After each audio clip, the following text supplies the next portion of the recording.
Hey YouTube, Dirt City Airsoft here.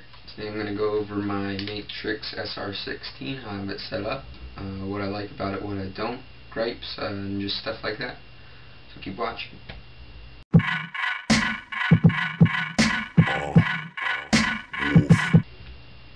Okay, here we have the Matrix SR-16, full metal, very solid construction. Can't complain much about the externals. I think the finish was just a little bit off. The finish was good when I first got it. I clearly have painted it. It's tan anodi snakeskin. I really like it. Blends into where I play, so works fine.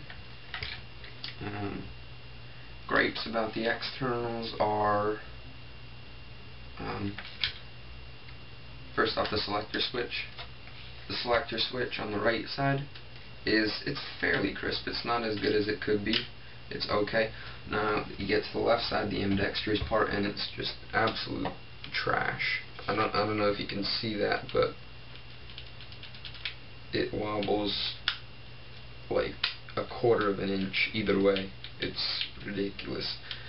Very poor.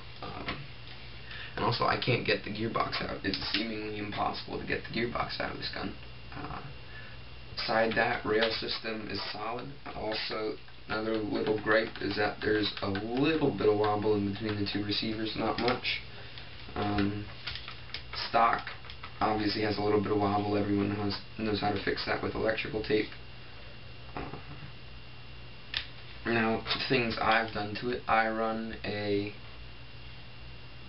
First off, we'll start inside. I have a 247mm Type 4. It's increased the range a lot. The range actually I get out of this is probably close to 200 feet, which is very good for CQB. Shoots right around 354, so most fields will let you get away with that. I've put a standard fixed rear sight back on the back. It's comfortable for me to use. I like the look of it at the moment while I don't have actual optic.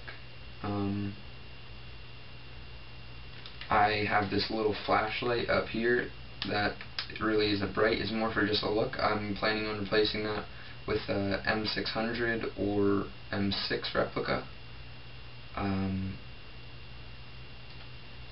Other things I've got, rail covers on the side, makes it comfortable to grab. Biggest thing, Magpul AFG2 gives you a very comfortable grip, so you can get that good center mass or center line over bore. Really doesn't matter for yourself, but whatever.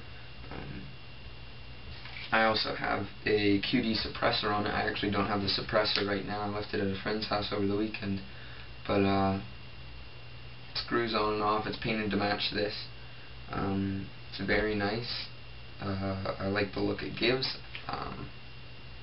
So I can put a longer inner barrel in if I feel like it. And also I have this scope painted to match, so it kind of instantly turns into an SBR because I can get very good range out of it. Ambidextrous magazine release, ambidextrous bolt catch. When this comes, it comes with a functioning bolt catch and release. I've learned that after doing it a couple hundred times, it's eventually going to fail, so not a big deal. I mean, it doesn't affect the overall workings of the gun. But I think the aesthetics are very good. I'm happy with how it looks. Performance is just fine. Might need a new motor. Motor would be a big thing to replace.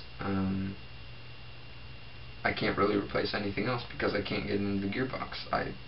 If anyone can help me, please do, but I can't get it out of the lower receiver. It's ridiculous. Other things I use, King Arms mid-caps. They feed perfectly, obviously keep up with the rate of fire, which I believe to be around 15, 16, 17 BBs per second. I use a Tenergy 9.6 1600 milliamp. That battery's awesome, lasts me at least a day. It's ridiculous. Unloaded, there's no battery in it.